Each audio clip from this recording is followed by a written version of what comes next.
Right. Hello, hello, hello. Welcome back. We are about to start. So let me just open presentation. So welcome to everyone who has joined us and who will be joining us for this webinar on Lead Like You Mean It, a neuroscience approach to authentic leadership. So I'm your facilitator for today. I'm Elizabeth Terry. And I think maybe I'll just start off by speaking a little bit about myself to give you a bit of an introduction. I am a certified trainer and master coach specializing in neuro-linguistic programming. That's NLP. And I'll speak a little bit more about this as we get into the presentation, as well as a certified positive intelligence coach. I'm the founder of and CEO of my company, Limitless Transformation Coaching and Training Services Limited. And I work here with individuals, leaders, and organizations to unlock human potential through transformational coaching and innovative training programs. My career has been over 25 years in the field of leadership, project management, workforce development, and coaching. And so I bring a kind of different approach to training that melts all of those together. I have spent 17 years with the Heart Trust NTA, designing and developing projects primarily for at-risk youth. And so I also bring that background to bear on what I'm doing. And I recently developed a personal development program and app for young people. I'm really passionate about helping people to change their minds and in so doing, change their lives. So I'm delighted that you are here today, excited to present to you my offering, which of course is Lead Like You Mean It, neuroscience approach to authentic leadership. So let's get cracking right away. And I'd like to invite you to stand and do a little experiment with me, if you will. I like to, do some practical things so that you can actually experience the power of your mind. So I want you to just stand, and you may not be able to see me completely as I do this, and to make sure that you have enough space around you that you can turn, plant your feet firmly on the ground, raise your arms up to shoulder height. And I'm going to ask you to turn either to the left or to the right, keeping your hips straight, and go as far as you can, as we say here, until you buck, right? And when you reach there, just feel what that's like and mark the spot exactly where you have reached. Don't force it, but get as far as you can comfortably. Mark that spot and come right back to where you were. Remain standing. I invite you to close your eyes, and I want you to imagine going maybe 25% further this time, 50% further. Just stretch your imagination. Imagine what would you be seeing different from where you reached before? What would that feel like? How far can you go? Just use your mind and create that spot. Can you see it? All right. So remaining there, just raise your arms and now turn same direction and see how far you can go this time. And return. Now, if you're like most people, you can now have a seat. If you're like most people, you would have gone much further than you did before. This is the power of our minds, and particularly here, the power of imagination. So let's proceed then to talk about how our neurology can affect our relationships. And in particular, today, we're going to be speaking about how neuroscience can actually impact our leadership ability, our ability to build authentic leadership. So the first thing I want to ask you to do is to share a word that for you encapsulates that quality, that most important quality of a leader. Just think about what is a leader to you. What is that one word that says, this person is an authentic leader and I admire that quality? I'll just give you a moment. And please, if you'd like to just open your mic and say that word, or if you would like to put your word in the chat, either way works. but I'd love to have some interaction with you. So feel free to do either of those. All right. Good afternoon. I think. Good afternoon. Yes, Lena, go ahead. My word is integrity. Integrity. Yes. Very important word. Very important word. Thank you for sharing, Lena. Anyone else? No, I chuckled because, interestingly, I thought the same thing, integrity. The same. Yes. Something which seems very lacking in a lot of our leaders these days, right? Yes, indeed. All right. So excellent. That would be one of the keys. So it's a very important one, and it's one that jumps to mind for you. But of course, there are others. And I want to explore a little bit deeper in our discussion today. Some of the keys, I believe, are to authentic leadership. So I want to start our discussion today by looking at the science behind authentic leadership. What does the science actually tell us how to be an authentic leader? And then we want to jump into looking at a framework that we can use to develop authentic leaders, because I think everyone here on this call is involved in some way with development, human resources development. Yes.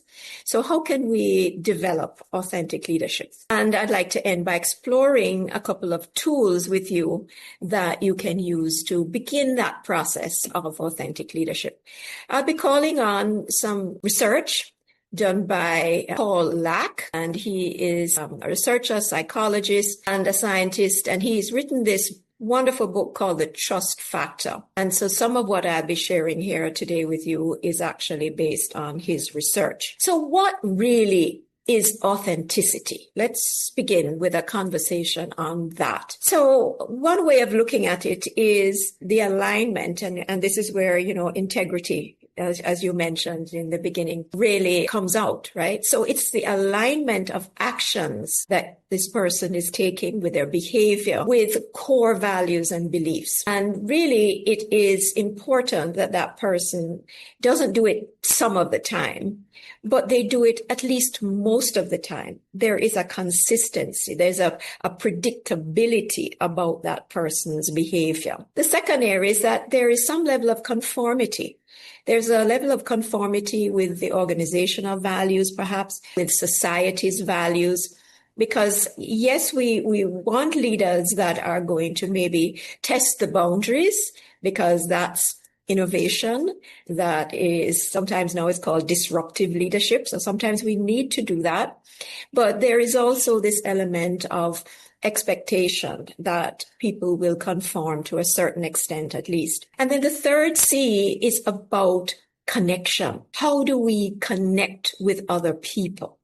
So I want you to bear those things in mind as we are going through. And of course, if you have any questions, then do just raise your hand, or I'll see if I can see everyone here as we're going through, right? All right. So Janet, welcome. I didn't see you at first, so glad you could be here with us. Thank you. So the other thing that we want to is some of the keys actually being an authentic person, an authentic leader. So what does an authentic leader actually mean? The first up is, and I took these from Forbes, of course, not just Forbes magazine, but they do a lot of research, and particularly on leadership. The key to authenticity and how to embrace it. So the first idea shared here is an authentic leader builds transparency and trust. Trust being a very important word, and we're going to come back to that. The second is an authentic leader fosters connection and engagement. We've spoken to that. The third area is that leader has to inspire the fellowship through purpose and vision. And this is really critically important, because I think especially in Jamaica, we want leadership that is inspirational. We talk about charismatic leaders. So we want a leader that is going to excite us in some way, right? Through their vision, how they bring it to life. And then transformational versus transactional relationships. So that means that with my team that I'm working with, it's not just about results and making sure that we check the boxes, but it is about transforming the organization, transforming the team itself, how we work together, transforming processes and so forth. And last point that they made is building cultures of authenticity. So if a leader is emulating authenticity, then it stands to reason that it's contagious, right? Attitudes are contagious and behavior certainly is as well. So when a leader is able to bring that level of authenticity and trust and purpose driven and all of these wonderful things to the table, then it is inspirational and it helps to cultivate the kind of cultures that we all say that we want, but it really starts from the top. Okay. So I thought I would come back to this idea of trust. So trust is choosing to make something important to you vulnerable to the actions of others. So when I read that, to me, it speaks about a level of transparency. I'm not sure if any of you are familiar with Brene Brown. Anyone here? Janet, Lena, Stacy? And no, I'm not. Do you know? No? Okay. So you can look her up. She is a researcher and also an author and a very inspirational speaker. So she's a delight to watch and to listen. And she bases her talks on evidence, on data that she has herself collected over a period of time. And so she has an acronym, which is called BRAVING. And I'll share it with you because I think it really aligns with what we're talking about today. The first letter stands for boundaries. So when we speak about boundaries here, we're talking about not just, okay, so there's certain times of day where you can come and see me and certain times that you can't. We're talking about deeper areas of respect, mutual respect. So it's not just a boundary for me as a leader, but it's also respectful of your boundaries as an individual, as a staff member, as a team lead, and understanding that we need that mutual respect for each other. It's also obviously about reliability. And so if I say I'm going to do something and then I do it, and on occasion, if I can't, then at least I speak to you and I am transparent about that. I can count on you. The third is accountability. And of course, that ties in with reliability, but it's deeper. It's often said that when, as a leader, things go right, we give all the praise away to everyone else. But when things go wrong, we, as the leader, we are accountable. So we take it on ourselves and we ensure that we're not just responsible for the action, but we're also accountable for the results that we're getting. E stands for vault. It's an interesting one. But this speaks to confidentiality. So keeping confidence, especially when the staff members are sharing important information, which perhaps they don't want to share with others, that they can count on you to keep what needs to be confidential, which is a very important part of building trust. And of course, this wonderful word here, integrity, which we come back to, that is really seated in the alignment between what we say that we value and is important to us and our behavior. And finally, this is this idea of generosity, which is perhaps a little different from what we would have thought about ourselves, but it is a generosity of spirit. It is really about thinking about the best intentions instead of necessarily, as we normally would go, to the worst, right? So we think about what does that person really mean by that? Excuse me, and jumping to the conclusion of the negative, which of course is sometimes difficult, and I'll explain to you why in a little while. But this is her synopsis of the keys to building trust, and trust being the key to authentic leadership and building connections. So how does this really impact now on our neurology, right? On the neuroscience of it all. So there's a particular hormone that the body secretes, which is called oxytocin. Anybody ever heard about it? Yeah, I see some messages here in the chat. I have. Yes, okay. And so what do you normally associate oxytocin with? Anyone? If you've heard of it, is there an association for you? Lactations, child. Yes, indeed. That is one of the key functions of oxytocin. And so lactation is definitely one, and contractions in terms of delivery, right? Giving birth. And importantly, it has other functions, which we have recognized as well. It's produced by the hypothalamus gland, and it's stored and released by the pituitary gland. And that's, kind of in our mid-brain, just above the brainstem section. So it has a what they call a natural feedback loop, which essentially means that its release leads to actions which stimulate more of the release. So as the baby sucks, for example, then more oxytocin is released, and as more oxytocin is released and the baby sucks, then it increases the milk flow and so forth. So it has a bearing on leadership. You say, well, okay, what does lactation have to do with leadership, and in particular, authentic leadership? So it's also known as the love hormone.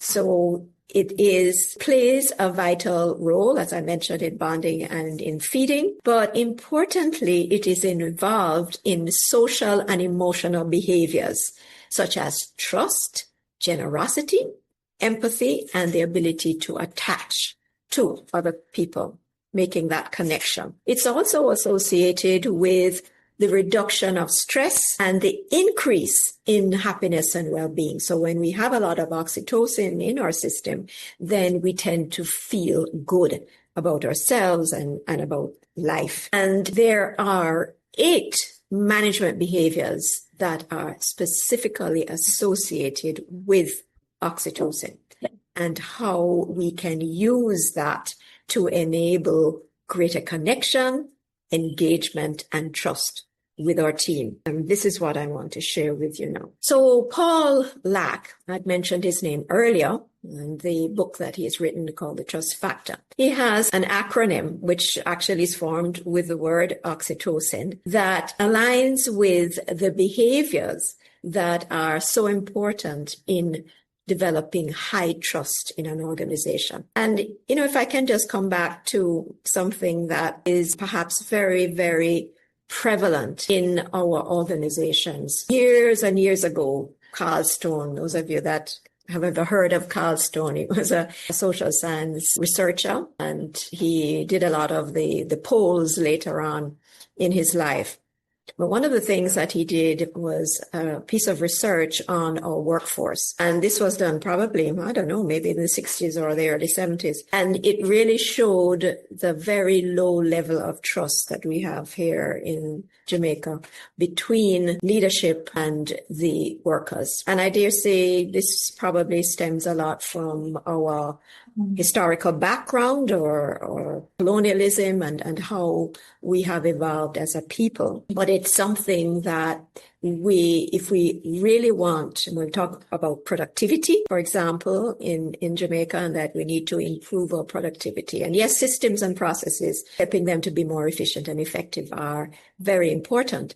But the people factor and our relationships with persons are very, very important in helping us to increase the speed of trust. Stephen Covey wrote a book called The Speed of Trust. And in that piece of research that he shared in the book, it shows the direct correlation between productivity and trust.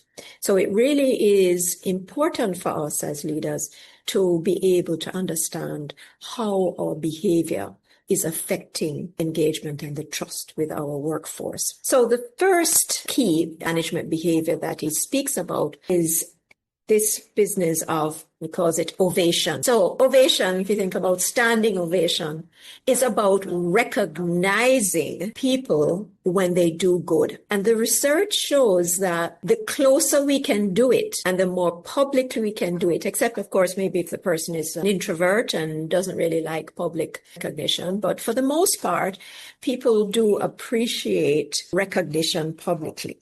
And the more that we can recognize those milestones achieved, then the greater our trust factor will be. The second is expectation. So expectation is about being able to provide stretch goals for our team. So stress is, of course, very often is viewed as a negative thing.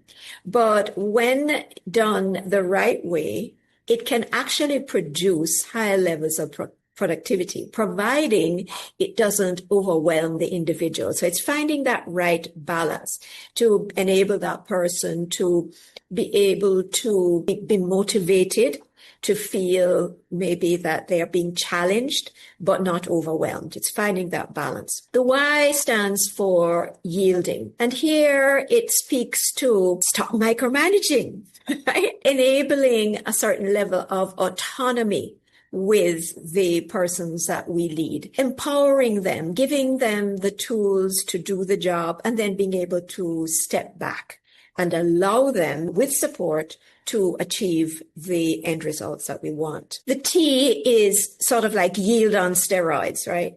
So it's being able to transfer that empowerment completely to the individual and that level of autonomy. I'm not quite remembering the name of the organization at the moment, but I could be Google, that allows their teams to bid on projects that they're most passionate about. Because what is found is that people who are connecting with the roles that they play, with the projects that they are involved in, are going to be very much more productive, energized, and engaged. So to the extent that we can empower teams to do that, then that is also an important part of the process. Then there is this idea of openness. Here we come, transparency again. So it doesn't mean oversharing, but what it does mean is that we are giving people sufficient information to allow them to appreciate the scope, the context, what's happening, and that we update. We don't just do that at the start of the year, but when things change, as indeed they're doing almost, daily, minutely sometimes, then we are engaging and communicating with our staff to allow them to be on the same page with us, if you will. Caring. So come back to what I said, earlier, this idea of generosity. So it's caring about our staff. It's providing empathy. How many of us in the busy workday life are really taking the time to be empathetic with our staff? Really understanding, finding that balance between results and accountability, performance, and empathy. It's really important that our staff recognizes that we do actually care about them as individuals. They're not there just, to complete a result. It's not just transactional. We're genuinely interested. And this goes on to this idea of investing in our people. So often when we are doing development programs, for example, we are focused on ensuring that the tasks that they need to complete, that they have the skills and the competencies to do those tasks. But here we're speaking of an interest in the whole person, not just, we have to learn how to operate this machinery, so we need to send you off to a training program to do that. But I'm interested in, your well-being. You are young, but you should be retirement planning, for example. Do we do that kind of development work with our staff?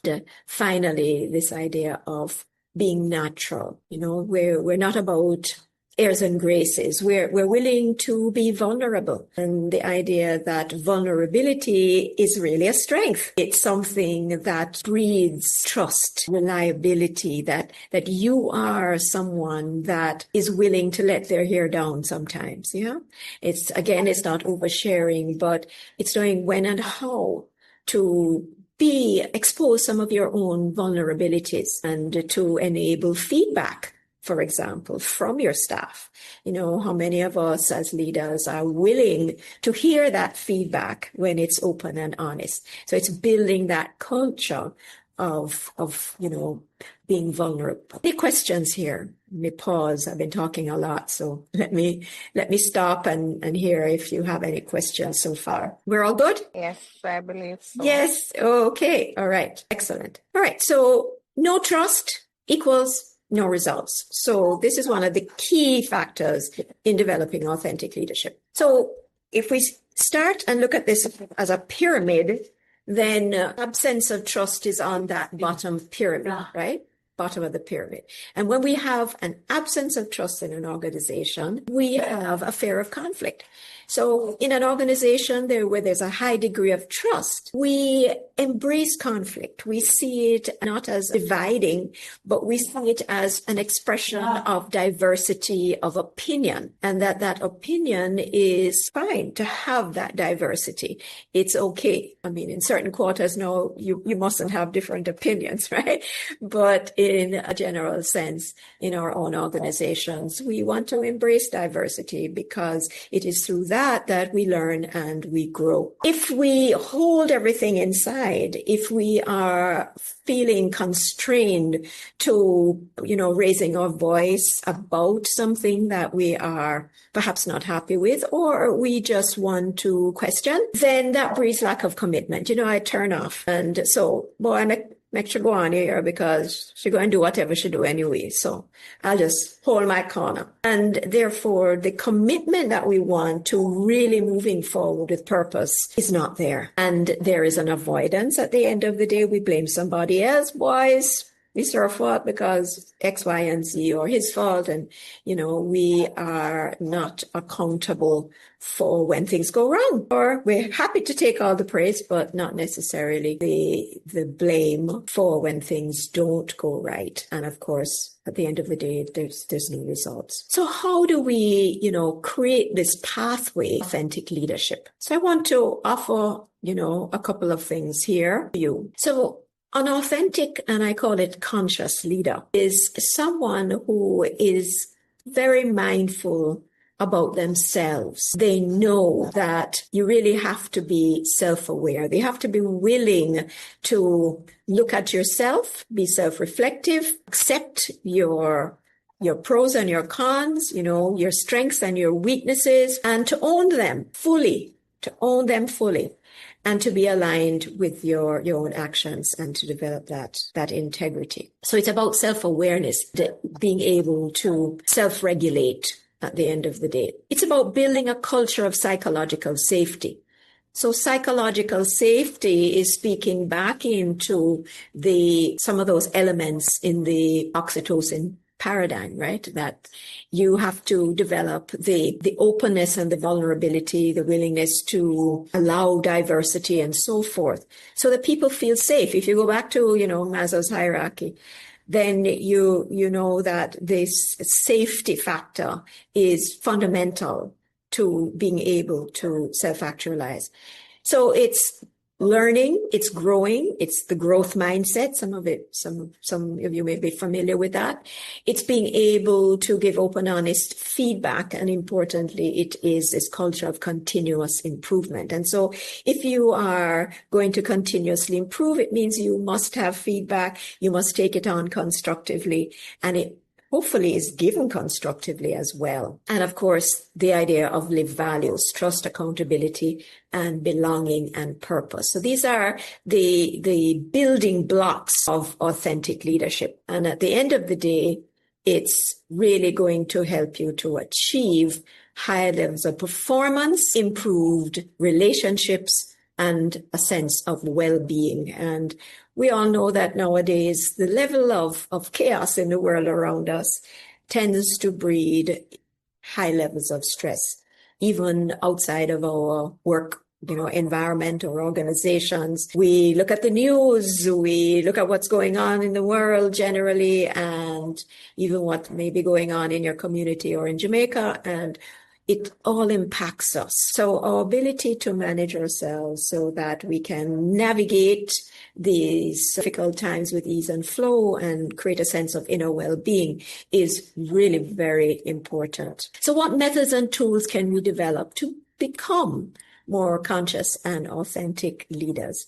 So I want to explore with you now some of those tools that I can offer in terms of neurolinguistic programming and positive intelligence in particular. So anyone here ever heard of NLP? Anyone? You could just raise your hand or your virtual hand. Lena, Janet, Stacy, anyone here heard of NLP? Or I see something in the chat. No, Let's see. No? Okay.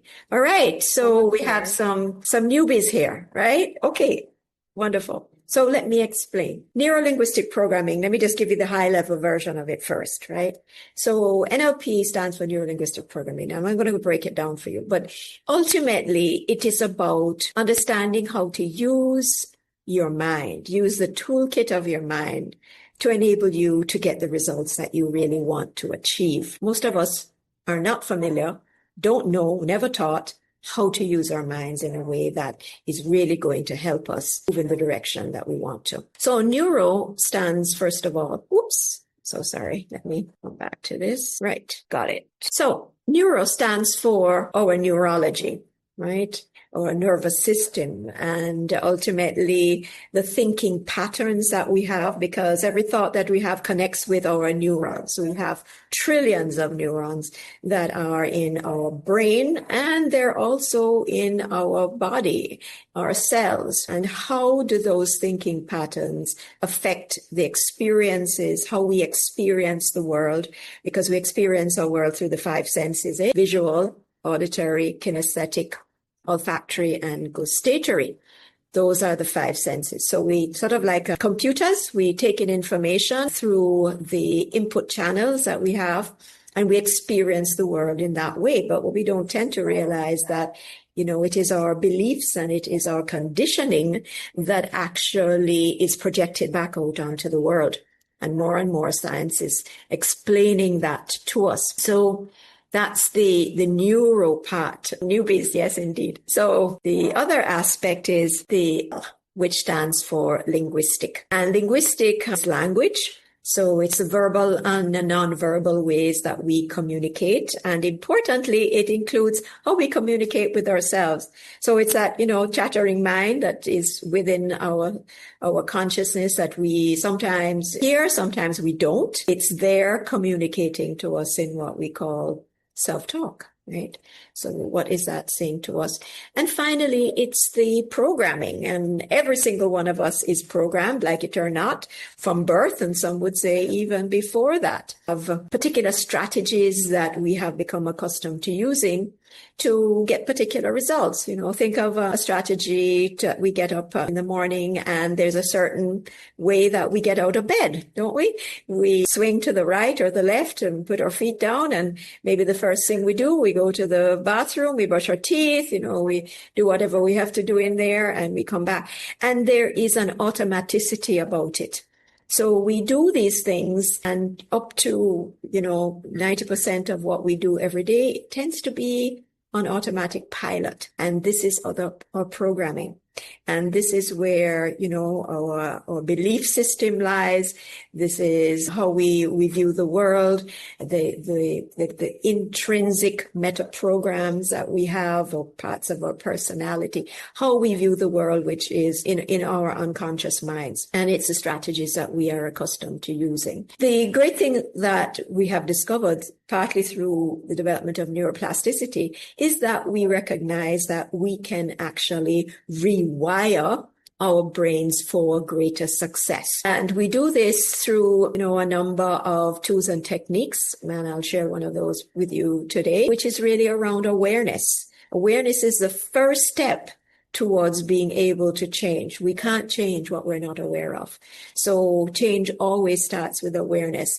And then alignment of ourselves, our thinking, our feelings, our actions with what it is that we want, the identity of who we want to be, developing that presence of mind and body, making the choices that are in alignment with what we want, and having the clarity to make decisions that are in alignment with that. So that's what NLP is all about. And here are some of the things that we use, the tools that we use. Language.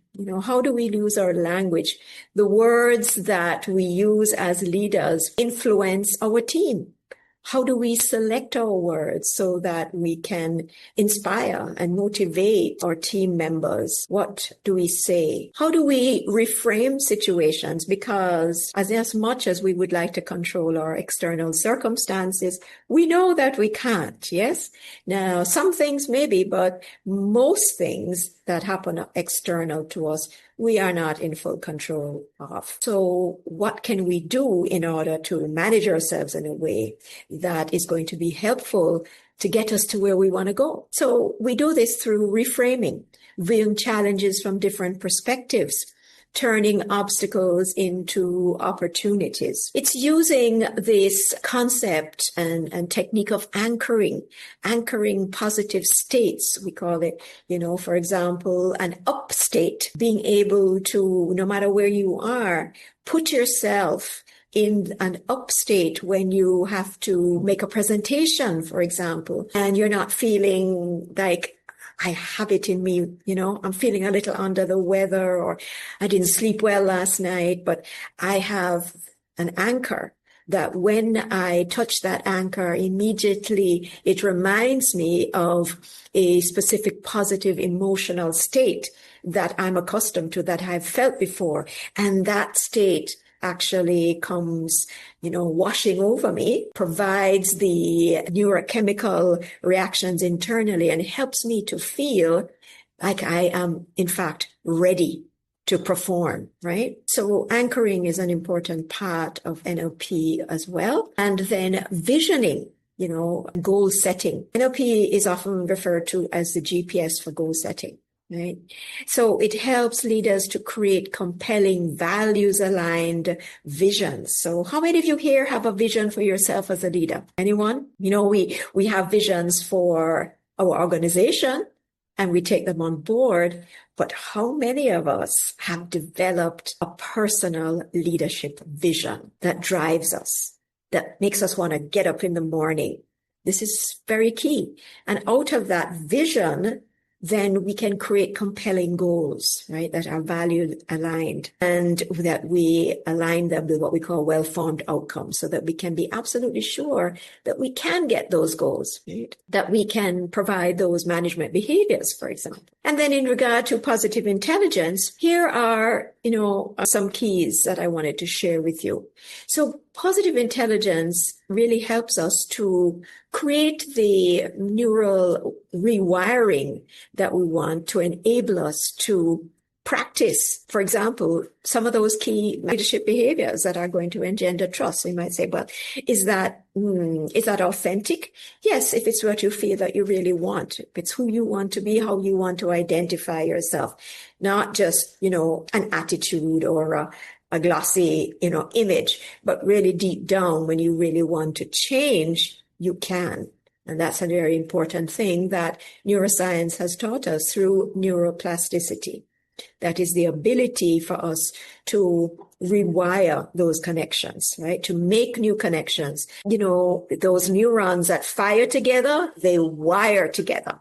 And so after a while, those become automatic responses. So Shirzad Shameen is the developer, the founder, the author of this book called Positive Intelligence, on which this whole approach called positive intelligence is based. So it's based on these four theories that you see here: neuroscience, cognitive behavior psychology. Some of you may know it as CBT, cognitive behavior therapy, positive psychology, and performance science, which sort of brings together a lot of the different fields of science and brings to bear on the research, the primary research of positive intelligence, also conducted among 500,000 leaders to determine what are those core mental muscles that we need to develop in order to change our internal wiring and become more resilient, become, taking us out of our survival mode into our thriving mode, because a survival mode is very akin to what some of you may call our reptilian brain. That is the part of our brain that really seeks to protect us, to keep us safe. And it's a very important part of our evolution as people, evolving from, caves and living out in the wilds. It protected us. It kept us safe, right? But now it's a little different. We live in industrial societies, and we want not to be pushed and pulled by the fear factor. We want to get into a more thriving state, which allows us to motivate and inspire and influence positively our team, despite all the chaos that might be going on in the rest of the world, right?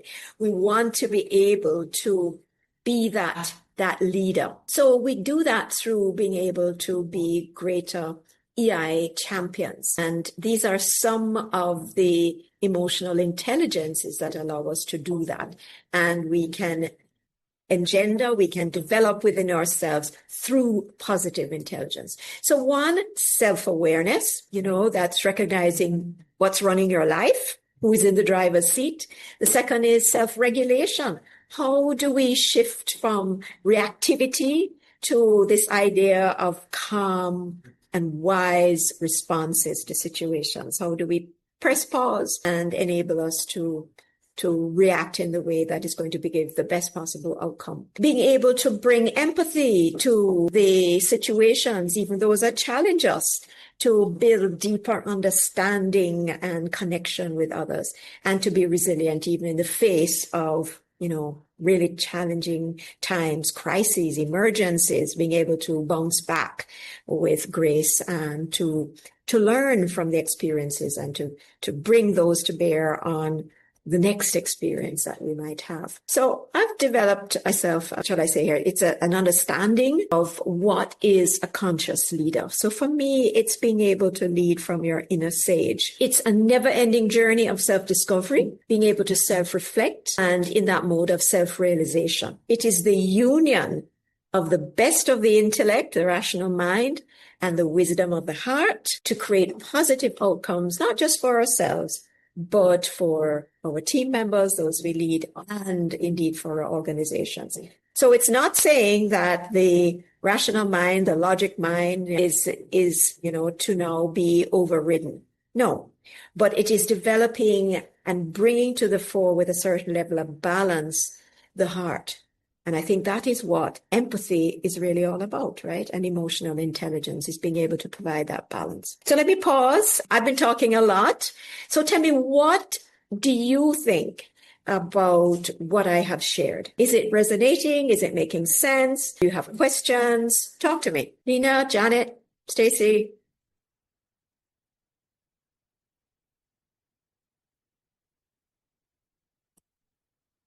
Don't be shy. It's interesting for me. Is anything in here new for you? I mean, how are you seeing this playing into your role as a leader or, in terms of your organization? I'm an assistant professor. I teach OB and human resource management, so it resonates with me. Okay. I teach and what I do. All right. For me, Yes. Hi. yes, for me, looking at what we deem as soft skills such as empathy, caring, trust, etc., I never looked at it in the sense where neurological and the psychological factors are concerned. So it's pretty a learning curve for me, definitely. Okay, great. Great. And so, you refer to these soft skills. I've decided that I'm not calling them soft skills anymore. I'm calling them power skills. That's why I said what would deem as soft skills. Yes, absolutely. Because we're realizing more and more that we have to create that balance. We've grown up in a very autocratic, kind of a bureaucratic, top-down kind of organizational structure. So how do we change that? I mean, we may not be able to turn it on its head right away, but the tides of change are coming at us fast. And the new millennials and Gen Zs and all of those that are coming, I wouldn't say so much Gen Zs as the alphas, isn't it? I think that's behind the millennials. This new crop of staff and leadership that is coming into organizations is changing the way that we manage and that we lead. They want more. They expect more. Is that not right? Are you finding that? Yes, definitely. Yeah. Yes. Janet, we haven't heard from you. Yeah, man. Yes, we are. I'm typing mostly because I'm actually. Oh, okay. Sorry. I think my screen is Yeah. hiding. Yes. Yes, I've realized that too. Yes. Yeah. Yeah. We have to change, just as, we talk about AI a lot and, it is impacting us, but it is also impacting how we lead. And all of these competencies really come into play because, change is constant. And we talked about it years ago and we said it, but now we're feeling it. Yeah. And so we have to learn more about ourselves and how we can use all our internal resources in a way that we can bring it to bear on our role as leaders, inspirers, in our respective organizations. Yeah. So I'd like to spend the last few minutes exploring with you two key tools. And the first one is what I call the authenticity compass. So I did say that this is really about how to develop greater personal self-awareness as a leader. Right. And it's something that you can also take away and use perhaps with your team and what they are doing. Yeah. So the first, and welcome, Petra. We are well into the presentation in the last half an hour, but we're glad that you're here. So the first one that I want to share with you is what I call trigger mapping. And what is trigger mapping? So let me just have a sip here. Trigger mapping is really to help us identify those triggers that come at us and can render us, impotent, maybe in the moment, that maybe cause us to go off the rails. And the more that we develop self-awareness and we know that this particular activity, this particular thing is going to affect me deeply and take me down the wrong road, is the more that I can learn how to self-manage and to self-regulate. So why does this matter? Well, clearly we are facing, especially as leaders, people are looking to us all the time, facing very stressful situations, difficult conversations, high pressure decisions that we have to make almost on a daily basis. So when we have unrecognized triggers, then we can snap. Right? We can become very frustrated, maybe very defensive about certain situations, or maybe conversely, we decide we want to avoid them, right? Many of us don't want conflict, so we tend to, put our head under the carpet. And all of these are going to affect us, our ability to lead effectively and with clarity. So understanding our triggers allows us to reframe our perceptions of the situations and to then choose intentionally more constructive behaviors. And of course, that in turn, when we are more constructive in how we give feedback, for example, to our employees, then it builds psychological safety for them and they feel more heard and valued. So let's, together go through this exercise. So I'll pause a few seconds after each of the steps and allow you, if you have a pen and paper nearby, to start this exercise. So I want you to reflect on maybe a recent situation that you've been through where you felt very triggered, very emotionally reactive. You had a very strong emotional response. So it could be something that happened last week, maybe even this morning or on the weekend. It could be work related, or not. For the purposes of the exercise, if it's work related, that's great. But if not, that's fine too. So identify, if you can, your initial reaction, not what you thought, but how you reacted, first of all. And then what was the thought running through your mind at the moment? Did you think, if somebody gave you, let's say, negative feedback on something, was your immediate thought, that person doesn't like me? Or, they're telling me this because they want to blame me for the incident that happened? What was that thought that ran through your mind? Because here's the thing, there's usually a thought that precedes the feeling or the emotion, right? And then the emotion leads to a particular behavior. So it's very useful to identify that. So just reflect now. I'll give you a minute or two just to think about a situation. See if you can identify that. Correct.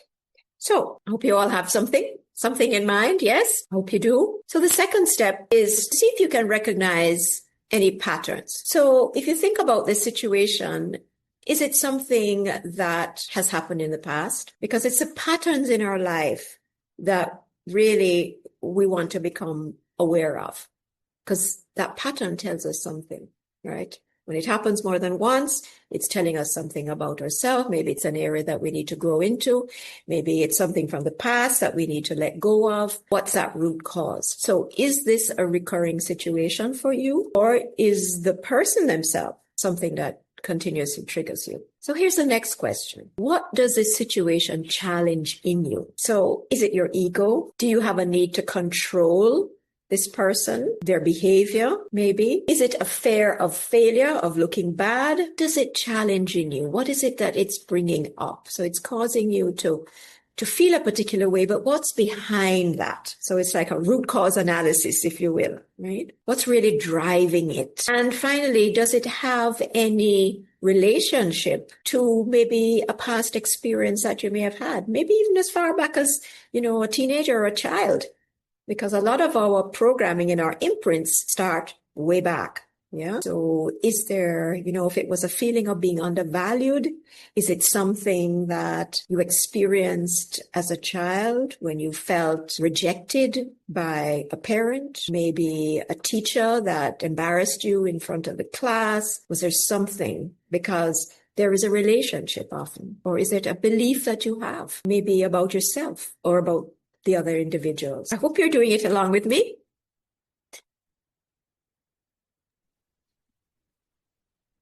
And I'll go. Yes, you found something? Actually, I'm currently having a situation with an employee that I supervise. Right. And managers, we have to take the higher road. And as I would have indicated in the chat, emotional intelligence is important because we cannot take these things personal, because probably the person are going through experiences that we know nothing about, and the only way for them to offset those triggers is to bring them out on the supervisor to show that you are the person who's at fault. And as humans too, I remember one incident when I felt like snapping, as you were saying. I was like going toe to toe, and I said, no, this is not right. I had a meeting, and the particular individual came out with an outburst. And I don't like conflict per se. So for me, my first reaction was this meeting is adjourned. If you have an issue, I have an office space, we can discuss whatever the situations are. And I was frustrated. I felt defenseless. I wondered if this is the person is actually attacking me for me to walk away from my job. And the thoughts worked in my, should I just walk away from it? But then the kind of individual that I'm strong-willed, and I use a negative issue to create positivity. So for me, that was like, you're working on my emotions, but I'm going to rise above it. And I have risen above it since. So I deal with her in a professional manner. Outside of work, I really do not fraternize with her, because I realize that she's a kind of person who, I have worked with her for over a year. So I've known that she's the kind of person who likes to be in the spotlight. Those persons who like to always have the last word, always want to be seen, always want to be heard. So for me, I try to stay professional, and I think it's working for me. Okay, really good. And thank you so much for sharing. You're welcome. So, I'd like to challenge you, though, to go a bit deeper internally within yourself, because this is an exercise of self-reflection about you yourself. And sure, she may be that kind of person. I'm not negating that at all. I'm just challenging you to think about, the reason, because you mentioned, for example, that you prefer to avoid conflict. So, the best solution. I know it's not the best solution, but but guess what? Most of us don't like it, right? I don't. So you're definitely not alone. Yeah. And depending on where it happens, it's not necessarily avoiding it. Maybe just saying, well, let's have that conversation in a different place and time and get to it. So it may not be really true avoidance. Because there could be a root cause from her end too. So that conversation would have bring those things to the fore. Yes. So the question is, you felt defensive maybe. And so the question is, what did that situation challenge in you? What came up for you? Was it more a fear of failure? Was it a fear of being embarrassed in other people, of being controlled? I mean, what is it? See if you can identify what that situation challenged in you. I think it's more a matter of failure because you depend on these individuals to, because I work in human resources, and Right. these are persons who contribute to your overall performance. So if one person drop the ball, it means that you will not be able to achieve your goal. And I realized in more than one instance that this particular person keeps doing the things, and even when she does things and they're not correct, and you speak to her from a constructive point of view, she's always negative, and it's as if you must not talk to her. So for me, if you fail, I fail. So for me, it's a fear of failure. Yes, Failure. and then my supervisor does not speak specifically to my team members. It's a team effort. So whatever I bring to the table, it's an overall team effort. So if she negates from the goal that we're trying to achieve, I am the person who is held responsible. Got it. Got it. All right. So fear of failure. So, I mean, this is common. I think all of us, particularly in roles of leadership, we want to be successful, right? And so that's normal and natural. Now, in this case, I don't know, and you certainly don't have to explore it here, but if there is any sort of deeper cause, if there is a pattern with other situations that this comes up for you. So it's really an exercise about helping you to develop greater self-awareness about yourself. And then, of course, it is the coaching conversation, because often when we are speaking to people, they feel vulnerable and will not necessarily share things that are bothering them. And so they take it out in different ways. So it might be useful to see if you can get her in a more comfortable, psychologically safe environment and allow her to unburden and just say, why is it? Because if it keeps on coming up, then there may be something that is triggering her, that if you could get to the root of it, if you could really connect with her beyond just the results, that you might be able to solve that recurring problem. Yeah. So I just offer that as something that maybe you could so much. Try. Yes. All right. So we hadn't actually finished the trigger mapping, but then it is to go on and look at the reframing of that trigger. So the question is, how else could you interpret that situation, which is what we sort of started. What if the trigger is an opportunity for growth instead of a threat? So here, in having to confront that situation, then it is, if you embrace it and you say, okay, this is an opportunity, not just for her to grow, but for me, in how I approach the situation, how I learn how to love and appreciate myself, so that I am not so wedded to having to prove that I'm successful, perhaps. So what mindset would an emotionally intelligent leader choose in this situation, right? So it's the next step is to reframe that. And then finally, creating an intentional leadership response. So it's as if we press pause, we have that self-reflection, and then we write down a different response. And sometimes in that moment, we always say, bite your tongue, count to 10. Sometimes that's the most intelligent kind of response, right? So the deep breathing, pausing before responding, watching our body language. Some of us immediately roll our eyes and, what are we transferring to the other person, and speaking to ourselves positively. Often we are not speaking to ourselves in a positive way at all. We are not giving ourselves empathy in the situation. And then when we are doing that is, writing down that response if we have the time to do it. Or maybe like in that situation you shared, then responding, to invite that person to come to your office at another time where, we can discuss it in a calmer, more collected manner, right? And then to pair your trigger with your new response, so that it's as if you're building a new program for yourself, right? So after a while, when you continue to use that new program, then it becomes more automatic.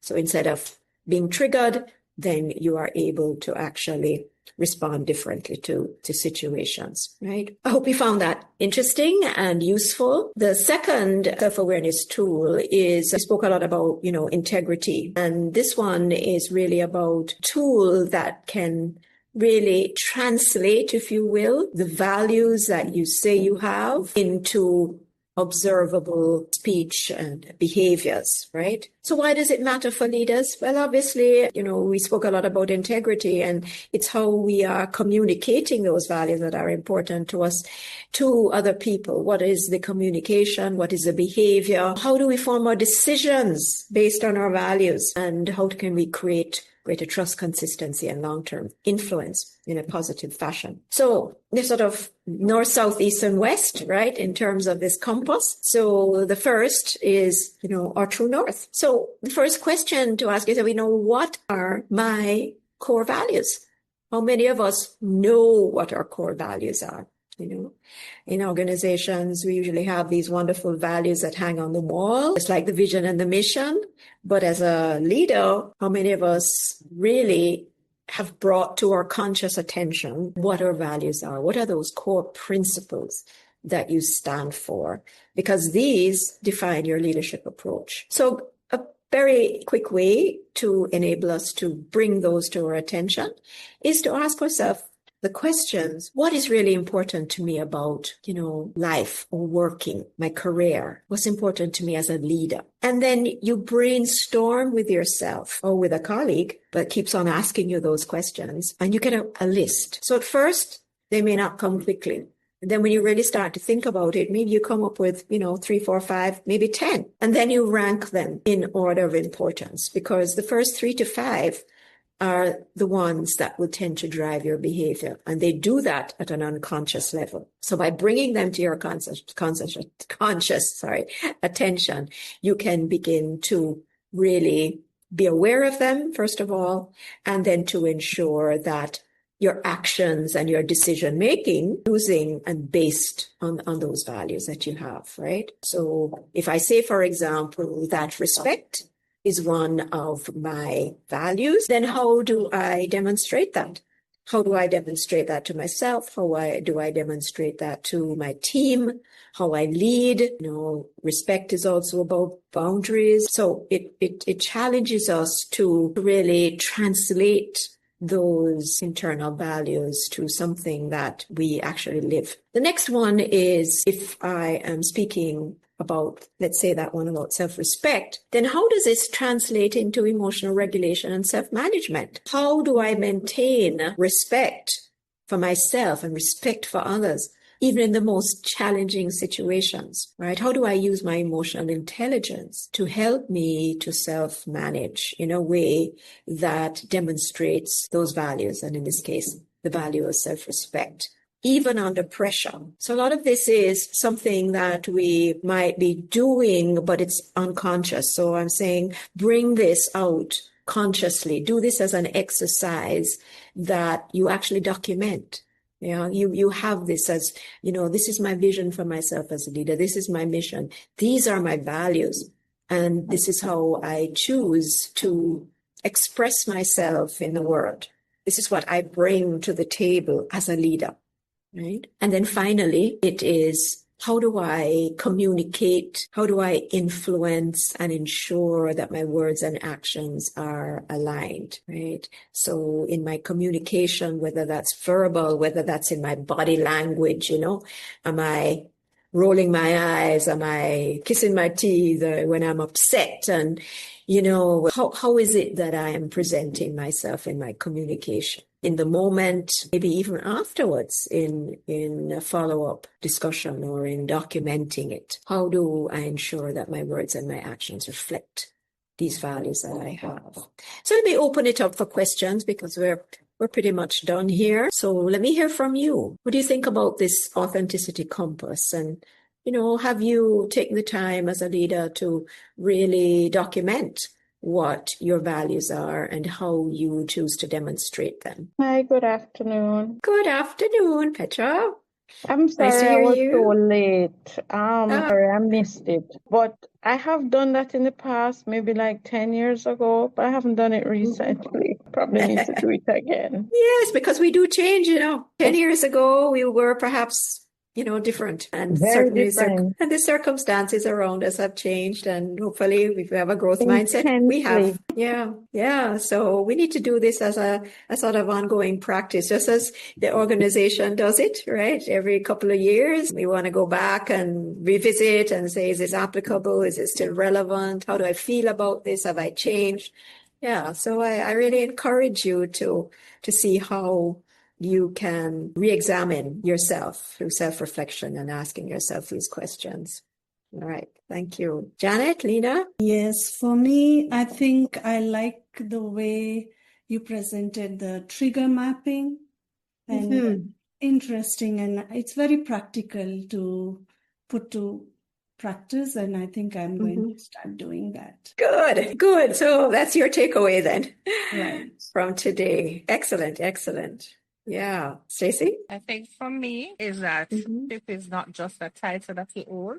It's about practice leadership. It's really a practice. It is. Yes. Yes. Thank you for that. And it's like we're never done. It's not like a bun in the oven, we're finished at any point. We are on a constant evolution. And we look at that as individuals and as leaders. Yeah. So it's that growth mindset that we want to develop. Yes. Thank you. Janet, any last words from you? For me, it's really a self-reflection. I have listened to your presentation, and it is something that we do on a daily basis that it's relatable.